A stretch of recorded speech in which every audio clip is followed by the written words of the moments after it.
Greetings, everyone, and welcome to another serving of Business Soup Talk Radio. If it's in business, it's Business Soup. I'm your host, John Debevoise. Today, we are branding. Not just any brand, but Amazon brand development. And we've called upon Isaac Kuhlman, who's done more than $12 million in revenue and is the co-founder of what's called Real Coaching. This is the real deal. This is the company that takes you by the hand and walks you through your own Amazon brand. We're going to learn how to create core business fundamentals to grow and scale your business profitably. So pull up a chair, sit on down. We're about to serve up some Amazon brand with the developer himself and the branding coach, Isaac Kuhlman, right here on Business Soup, where business comes for business. Isaac, welcome to this serving of Business Soup. Thanks for having me, John. Isaac, you are a self-proclaimed real Amazon expert. What does that mean? Well, I don't really call myself an expert. I think other people kind of say that for me. But essentially what that means is I've been brand developing brands and businesses on Amazon since 2013 with the concept that you're not just trying to force a product to sell well. You're actually building out a business plan with multiple products. And we were talking a little bit before the show. I mentioned that you might have your real big winners and then you might have some stragglers. But if you're opening a restaurant, you're going to have your hit dishes and you're going to have your not so hit dishes. So it's just kind of like that. But overall, if you have a good strategy, you have a good plan, and you put the execution in place, you can actually make this business work. And that's where we've helped thousands of sellers actually do this as well. But since 2013, that's what I've been doing. When you say you're an Amazon brand developer, in my world, in the horse and cattle business, I know what a brand is, but my brand kind of hurts. What is an Amazon brand? What does that mean? It's actually not too dissimilar. So I grew up in the Midwest as well and know about ranching and cattle and livestock and stuff. So there's nothing like that smell of a brand. Yeah, burnt hair and skin, nice, yeah. All right, so we're talking about Amazon brand and developing a brand within Amazon. What does that mean? It's basically putting your stamp on a group of products that appeal to a subset of kind of an ideal client. We call it ideal client, but it's really just a target customer base who has similar interests about something. So like, for example, if you're talking about horse and livestock kind of brand, you could actually have a brand for people that are interested in ranching and horses and livestock and cattle. And, you'd put your brand on it. So it may be John's cattle ranching brand or whatever, It's the feed, the supplements, the vitamins, the tools that would be used in that area. If I am familiar with, which I am, I could create an Amazon sales page on those products that I'm familiar with, find them and brand them under Amazon and create my own website or my own Amazon channel. Correct. Yeah, it's just like anybody doing a retail store or another type of brand. So you actually create the brand as if it existed in the world already. And then you just happen to use Amazon as the sales channel. So it's like if you were selling on shelves at Walmart or whatever, but Amazon just happens to be the easiest way to kind of get started for most people because it doesn't require a minimum order quantity of like 1 million units to sell in all the stores across Walmart in the United States or something like that. You can pretty much start with 1,000 or 2,000 units, private label your products, brand them with your own brand, and sell them through Amazon. You can sell it on your website and stuff, but what we really focus on is not worrying so much about that because Amazon has such a great traffic channel for us to just kind of tap into that as long as we know exactly what we're doing and do the research right, we can promote our products individually for the search terms. So if somebody types in branding iron or whatever, on Amazon, you're popping up on page 1 of those search results for your branding iron. Now, obviously, that would have to be a custom product because it's going to have different logos for every time you do a brand. But it would be something similar to that. It would be, just kind of functional products, ideally, that don't have to be changed too much, but can be private labeled. And that's, something that's not patented. That's what we're looking for. Well, as I often talk about in just an earlier episode of Serving a Business, I was talking about you don't have to actually reinvent the wheel is one of my favorite mantras. You just have to know how to put a spoke in it, make it turn easier, faster, smoother. And you'll find, as I did, that with each spoke that you put in, you find, well, I can put another one in there. Amazon is the wheel. I mean, it's out there. It is the mother of all distribution outlets. How do I go about and pick the products? There's so many people out there that say you can sell anything. How do I start this? It kind of pretty much starts exactly how you started it, right? So I have an interest in ranching. And ideally, it would be not just a product range that you would have in mind. You'd have like an activity or something that sparks you. So like you can see behind me, John, I have a bunch of musical stuff. So I have a musical accessories brand. That makes sense because it's what I'm truly interested in. A lot of people are interested in like travel or cooking or parenting and figuring out ways to make their lives easier as parents. So they kind of fall into these things because that's what they know and what they're good at. So then they basically just try to find products that they either bought and just didn't work out as well as they wanted to, and they want to fix something about that, or products that they currently use and or looking to solve a problem in their life. And I say that this is probably the easiest way to do it is think about things that frustrate you on a daily basis. And that's probably what you would want to sell, because it's easier to think about things that you dislike in your life than it is for things to like, because everybody's like, oh, I don't have any real good hobbies. Like I don't play music. I don't cook. I don't, do this stuff. But it's like, well, what do you do? And when you do that stuff, what kind of bothers you?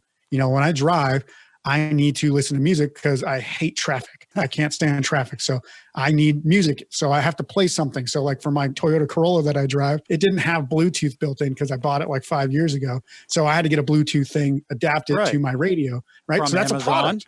Exactly. I bought it on Amazon. So that's a product that, is out there that solved a problem for me. Now, I'm not saying I would go out and sell those products, but it's absolutely something that if you look throughout your daily life, you can find problems. And that's actually how Richard Branson started Virgin Airlines, is because he wasn't happy with the service on other airlines. And I think he actually got kicked off a flight. So he's like, fine, I'll just buy my own airplane and start my own company. So it's exactly what he did. So I think it's a really good idea to just think about things that, if you can't think of things you like, think of things that bother you in your daily life. And you'll find a few things and you find products around that pretty quickly. We're talking with Isaac Kuhlman. We're talking about Amazon brand developing and how to pick the right product. If you got a widget, gidget, a gadget, or a hobby, that's a place to start. Mine's horses and cattle. You may not want to be my neighbor after a rainy day, but it smells like money to me.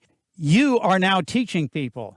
One of my pet peeves out there are all the people that are saying, hey, look at me. I've got all of this. You can have it too. Just send me a couple $1,000 and you too can be an Amazon retailer if you go through my course, and you'll have a business. There are those like in the gold rush days that were the visionaries, those that bought the gold pan and went out there to dig up the gold and make their riches. And then there were those who sold the tools, the gold pans, to the gold panners. They are the ones that made the money. How do I know that you're the one that is going to help me create my business? And how do I work with you? If I pick up the phone and say, hey, Isaac, I want you to help me. What is it that you're going to do for me to help me create my Amazon brand? The first thing I would say is don't just trust anybody out there. You're going to have to get to know them a little bit. So we do have a podcast ourselves that we let people listen to get a kind of an idea of what the business is like. It's called the Sprint to Profit for Amazon Sellers podcast. That's all free. So that's a mouthful. Say that one again, because that's a lot of words. Sprint to Profit for Amazon Sellers podcast. Okay.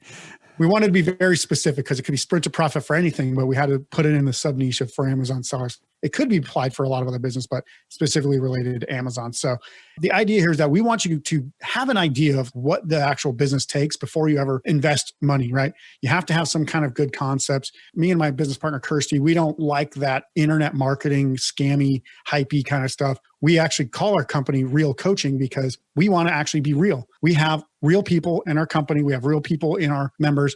We have real coaching. We have real businesses, and we want real freedom for everybody. We don't want you to pay us endlessly for coaching or training. What we want you to do is actually figure out how to do this, run the business better yourself. And yes, probably you're going to need somebody to help you kind of guide you through that system and through that process.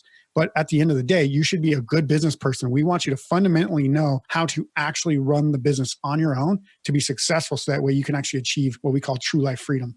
When it comes to Amazon, they are the behemoth, the elephant, the gorilla. They're everything in the room. And they have a very particular way that they do business. And that way can change daily. Yeah. How do I know how to follow those rules so I don't get kicked out? Yeah, so most of the rules are based on U.S. state laws or federal laws, and then some of it's based on their platform policies, right? So they have terms of service that they're constantly worried about. But you actually mentioned to me that if you were afraid of getting on a bull, you would have never done it, and you'd never have made it in rodeo, right? So there's all these people that have the fear of what Amazon could do to them to kick them off their platform. But in reality, if you're running a legitimate business, not trying to essentially manipulate what's going on and hack what Amazon is trying to do, reverse engineer to gain, an extreme competitive advantage or something like that, you have no reason to actually be afraid of Amazon because Amazon loves third-party sellers. In fact, they get more of their revenue online from third-party sellers like us than they actually make from their own products, like the Echoes and the Kindles and Fire Sticks and stuff out there. We actually provide them with more of their revenue and profit than they actually get from their own products. So they really do like third-party sellers. It's just you have to do things that aren't manipulative. And if you're not being a manipulative seller, and that's what we talk about, we don't want to talk about, hey, you could absolutely go out there and post a bunch of fake reviews on your own stuff. We don't talk about that. We don't train people to do that. We want people to do things legitimately because in the long run, that's how you have a sustainable business. If you try to manipulate stuff and hack stuff, Amazon is going to kick you off. And that's where people are like saying, oh, there's all these things out there that you're going to get caught for. Yeah, you'll get caught for it if you're doing those things. So stop doing those things and you'll be fine overall. When you talk about hacking the system and going outside of Amazon, do they allow you to put in your website or does everything have to go through them? Yeah, so that's the one thing is they own the customers. They don't even give you the shipping addresses anymore unless you're doing it via, fulfilling it from yourself. So they call that fulfilled by merchant. So if you're selling directly on their sales channel and sending inventory into their warehouses, they don't really give you too much. They don't give you the email. They'll give you the Amazon Marketplace email that's like decoded and stuff so that you can't email them directly. But you can essentially still market and post-market to them. So you can ask them for a review after the sale of the product and stuff like that. So you can kind of do some post-purchase email sequence to make sure that you can connect with the customer. You can also put some of the stuff in your packaging or on the packaging and just have an engagement with them to drive them to wherever you want to drive them. Now, we don't focus too much on driving off Amazon because for the last 7 years, we've specifically focused on Amazon very successfully. And the whole point is that if you do what you know works, and instead of trying to grow your own $1 million Shopify store or $1 million website, which can take years and years and years and tons of investment, you just tap into Amazon and literally with 5 to 10 products, if you do it right and know the right strategies, you can have $1 million revenue business, which should generate you about $50,000 to $100,000 in income easily in a year. So that way you can have that business probably in 2 or 3 years with 5 to 10 products. Now, that's not going to work for everybody. Those aren't specific claims that I can make. Everybody's going to do things differently. But if you just break down the numbers and say, okay, look, I've got a product selling 25 units a day and I do that 5 times and they're selling at $20, essentially, you just do the math there and you can figure out how long it's going to take you to get to $1 million. And it's not that long, to be honest with you. You just have to do things right. And I'm not talking about products that sell 500 units a day, 20, 25, 30 units a day. Those are kind of the products that we target and the brands that we try to develop. With that strategy, I was going to ask you, what are those 10 products that I can make $50,000 off? That sounds like a no-brainer, but you have to develop your own marketing. And whenever you go to Amazon, there's always those sponsored ads. I type in pants, like Wrangler pants, and all of a sudden, here are all these other ads that are sponsored. How do I get that? They have that built in. So it's an Amazon ad platform they call sponsored products. They also have a couple other ones called sponsored brands and sponsored display ads, which those are more like if you are trying to focus on just kind of being everywhere. And some of them actually go off Amazon to like Facebook and Google and stuff. But the sponsored products is built right into Amazon and specifically allows you to place your product onto those keywords. So keywords are what you search. So the search term of Wrangler jeans or whatever, I can specifically say, I want to bid my brand of jeans. So John's jeans to Wrangler's jeans. It could be the same Wrangler jeans, but I could be trying to undercut what is coming up or make a special offer. Could I make a special offer? If you buy this, you get this coupon or you get this resource. Yeah, so that's a couple different strategies. That's more what we call retail arbitrage or wholesale bundling. So you can do both of those things. We don't actually do that because we like to do our own brands, but that exact same strategy of, yes, you can bid on ads for your retail arbitrage. The better decision on those types of products, if you're reselling Wrangler jeans, for example, is just to have a lower price because they're going to get ranking for those search terms anyway. Wrangler jeans is going to be number 1 for Wrangler jeans, right? Sure. Because they're the most bought. All you got to do is resell that product at probably a slightly lower price than everybody else, and you can sell that. So if you go out and buy a bunch of discounted jeans, brand new, and you can put them on the listing, you can actually, what they call, resell that on Amazon for a little bit of profit, but you do have to be price heavy competitive on that, which drives your profit margins way down to like 3 or 4% versus what we talk about of 25, 30, 35%. All right. So I contact you as the Amazon brand developer.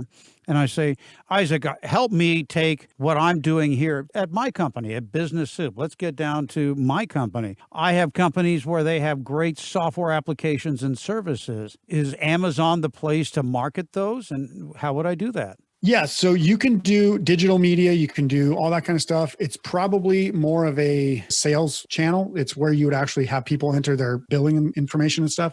Whereas you'd probably create a sales funnel for that off of Amazon based on a website or what they call a landing page. So you'd have a big website with all the information about whatever you're trying to sell. Like if you're selling, the John's Biz Soup, 7 steps to a great business, digital media or whatever, you'd actually put that on a different funnel.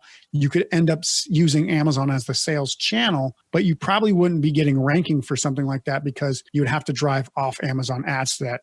Now, there might be a way to do that in the sense that if you were essentially selling a book and you were going into business, entrepreneurship, strategy, or whatever, you could find that subcategory on Amazon, try to rank for that, and try to organically get sales on Amazon as well. That is a strategy. We don't deal, again, we deal with physical products, not necessarily digital media or even printed media, but that is exactly what you can do. And a lot of people have done. I mean, in fact, that's how Amazon started, was through books, right? That's right. They're big on media. It's just one of those things that unless you are very creative and know how to do that stuff and write good books, you're probably not going to be that successful at it because books are a dime a dozen these days, unfortunately, and everybody wants to be an expert. But at the same time, it's not that easy to just go out there and write a hit book. It's a lot more easy to find a product that people use every day, go out there, create your own brand with those products in there, and then just sell that brand to people because people are actually using it. It doesn't matter if you're the world's greatest at it. You just have to be the best value, the best competitive price with the best marketing on Amazon. And it doesn't take much to actually do that in a lot of categories on Amazon. Well, let's get back to specializing in the areas that we are talking about. You are an avid cyclist. So there's a passion. How do you take that passion to profit? You love to ride bikes. You buy products that enhance your cycling experience and safety and such. So you decide, you know what? I want to start selling the stuff that I'm buying. I call you up and say, Isaac, I want to build this website and I want to sell cycling equipment and stuff. How do I establish relationships to be able to resell somebody else's product and not have to go out and buy $110,000 bikes? Yeah.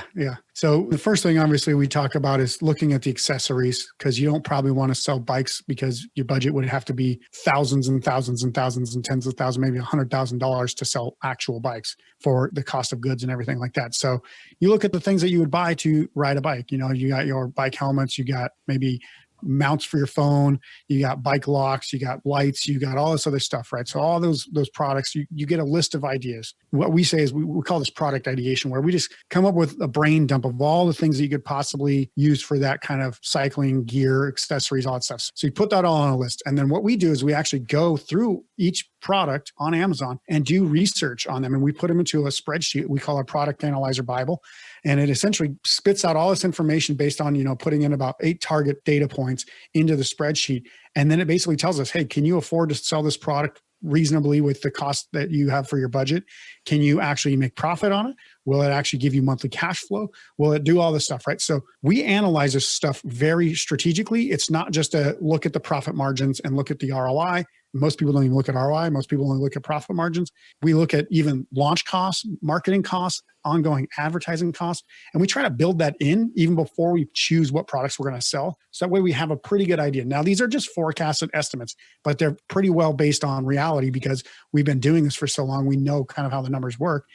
And when people see that kind of stuff, when they actually see a strategic planning worksheet that says these products work and these ones don't, well, it stops them and reduces the risk that they have from making big mistakes. And we've seen this show has been produced by Market Domination LLC. To discover how you can have your own show completely done for you and turn it into a real published book and become the authority in your marketplace, go to www.marketdominationllc.com/podcast offer. So they spent all their money, and just essentially the cash flow dried up. So you can't run a business with no cash. And that's what we got to try to help people figure out before they even make those mistakes. And so that's why we always say it's all about strategic planning the business, not just picking products and throwing them up and kind of hoping and praying that they work. So with your program that you do is I call you up and say, Isaac, I want to build a brand. I want to build a storefront, an Amazon storefront. And I am an avid cyclist, playing off of what you like to do. And I say, this is what I want to build. I can count on you to say, well, these are the things that, such as the accessories. All right, so now I've picked the product. How do I get people to pick my product and market myself? Is there a strategy in the Amazon world that says I have to spend my money here in order to get noticed and get people to buy my product? We focus it in two areas, which a lot of people in marketing understand this, but traffic, which is people coming to your listing, and then conversion, which is people buying. So you have to have a good level of both. You can't just throw a bunch of people onto your listing and drive a bunch of traffic through ads and whatever, and then they not buy, because then what's the point? You just spent all this money to drive them there and to show them exactly what your product is, and they don't like it. So you have to make sure first you're sending the right people there. And also on the flip side, you have the right messaging on your actual listing. So what we always say is think about the problems that person has before they're buying that. So for example, I literally just bought a cycling hoodie, like a ski mask almost, for specifically cycling, because it's now dropping below 40 degrees in the morning here when I go cycling, which when you're going about 15, 20 miles an hour on a bike, that's freezing cold on your face. So I actually had to buy this. So the problem that I have is that I don't want my face to be freezing while I'm riding my bike. So if I go on Amazon and I start to look around at things that are talking about, ski masks keeping your face warm, if they specifically say, this is great for bike rides at temperatures of 20 to 50 degrees and will keep you warm, that's going to sell me, right? Like they're specifically speaking to my problem. And that's the kind of stuff that we tell people to talk about, is talk about the actual problems people have and focus on the benefits you're going to provide. So one of the products I actually sell is, because I sell automotive accessories, I sell an ice scraper. And the very first thing I sell to people about an ice scraper is the problem I'm trying to help them solve is stop freezing your butt off, right? So that is actually the first thing I say on my listing is stop freezing your butt off. Get this thing scraped quicker, because you're not going to have to go over it a bunch of times. You're not going to have to like bash it or throw hot water on it or whatever you got to do. This thing will actually scrape your windshield faster than most, because it's actually a good scraper. So I say, instead of talking about the foam material or the plastic, blade or whatever, I talk about stop freezing your butt off. So this is the kind of marketing we always talk about, is solve their problems with your words, and they will actually buy from you. So that's the conversion side. And then from there, you send those ads from those search terms directly at your listing, and you have both traffic and conversion, and you solve that problem for them. Well, the easiest sale is the one that is solve a problem and they'll buy it. With my audience, that's what they're looking for. Is they're looking for a product that, all right, does this solve my problem in the restaurant, whatever it might be. I have a lot of restaurateurs that listen, and solve a problem. Don't tell me I'm going to make a fortune off of this, that in 30 days, I'm going to be able to quit my job because I'm going to be making $100,000 a month. No, solve a problem. I'll buy the product. And if it makes me money scraping windows, there's a business opportunity in the neighborhood for the kids, send them out scraping windows. But solve the problem, make it an easy fulfillment. Amazon has mastered that with that one click. Make it easy. Don't torture me to buy it. Make it easy. Free shipping helps too. Yeah. So there's I have two analogies for that. So it's kind of like a car salesman, right? When somebody comes on the lot, they're there to buy a car, right? That's what they're there for. Their problem is they have a crappy car or whatever, they want to replace it. So you don't need to run out there and like, hey, look at this car. Hey, look at this car. You just need to say, hey, what are you looking for? What kind of things do you need? Are you looking for economic car, a family car, whatever? You just ask them about that. And unfortunately on Amazon, you just have to kind of know that beforehand from either kind of surveying other competitors' reviews or knowing the audience. That's why we say, hopefully you're interested in it, so that way you know it. But you just kind of have those answers for them right there on the listing, and that'll solve their problems. And another analogy I want to use is what I call the story of free beer. And story of free beer goes like this. You can have a sign on the sidewalk that says free beer inside, like literally just come inside, I'll give you a free beer. But the problem is that not everybody there is, walking by or driving by has the time to come in and actually get free beer, right? So like they might have to go to work, or they're just going to pick up their kids or whatever. So they don't have time to come in and have a free beer. So the problem with that marketing is that it's in the wrong place. So a lot of people want to try to use Facebook ads or Google or YouTube to try to sell on Amazon. But because they're already on Amazon, they're already there to buy. When they're on Google, Facebook, and other places, they're in the wrong place. So you're trying and hoping and praying that some of these people will come over. But on Amazon, that would be like putting the bar right on top of the bar, a sign that says free beer. You're going to convert a lot more people inside the bar to get a free beer than you are by putting a sign outside the bar. So it really determines your success of where you're putting your message and where you're putting your visibility for your products. So if you're selling on Amazon, you definitely want to be advertising on Amazon. And that outside message is probably not going to convert nearly as well. And it could be a waste of your time and effort and money because people aren't just looking to get free beer anywhere. Free beer. Well, that's a marketing thing. So getting back to starting a business on Amazon, the first step is always the hardest. And recapping what we've discussed here, that is to pick something. And the easiest thing is a passion. It's easy to sell a passion because people will believe you when you are passionate. Like you are passionate about helping customers or helping people that call you, establishing an Amazon brand. Sell your passion and market the solution to what solves the problem within your passion. And mine being in the horses and cattle, yours is in bicycles. It could be anything. And I'm sure what you find is that once you've made the commitment to start selling perhaps those 10 bicycle accessories, you're going to find that there are other things that fall into place. Hey, do you have shoes? Well, hadn't thought about that. Or the clips to keep your feet nailed to the pedals. So sounds painful, but yes, I agree. Well, some of us prefer it that way. So it just grows. And your advice is stay away from those millionaire pitches where saying, send me money. Yeah. And just to give people kind of a clear expectation, I mean, we actually take people through a process of 90 days when we work with people when they're first starting out. And essentially by the end of the 90-day, our goal for you is to have a product and start developing it, not to have it selling on Amazon. So even within the first 3 months, you're probably not going to make any money on Amazon because you actually need to get this done right. You need to plan it properly. You need to pick products properly. You need to get this product developed and sourced from a factory properly. And that takes time. So it's not like, hey, in 3 months, you're going to be making $100,000. I can almost guarantee you that's not the case. A lot of people will say, oh, in 3 months, I got to $100,000 on sales on Amazon. They were probably pre-existing sellers that then just started another brand, had the entire everything, the supply chain lined up. They knew exactly how to start it. And yeah, I actually, when I developed a brand on Amazon, I got to about $100,000 in 3 months' time. Now, not per month, but $100,000 in 3 months for a product on Amazon. But that doesn't mean I'm going to go out there and say, oh yeah, anybody can do it. I knew what I was doing. I had the supply chain. I knew the marketing techniques. I knew exactly what I was going to do. So don't listen to people who say that you can do that too. Listen to people who say it might take you a year to get to $100,000 a month. It might take you 2 years. But when you do, you'll do it right. And that will actually be more rewarding and you'll scale at the right pace. So that way you can actually afford it and not go broke or go in debt or take out loans and just have a miserable life and not pay yourself along the way. Well, we don't want anybody drowning in the longest river in the world, and that's the Amazon. Exactly.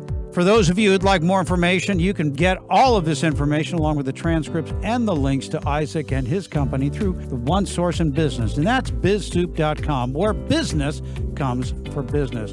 Isaac, I want to thank you for being on this serving. This has been all about the Amazon brand development with Isaac Kuhlman, who is the real Amazon expert. I hope you'll come back and join us again where we dive deeper into the product selection and margins of profit and everything here on Business Soup. Isaac, thanks for being on this serving of Business Soup.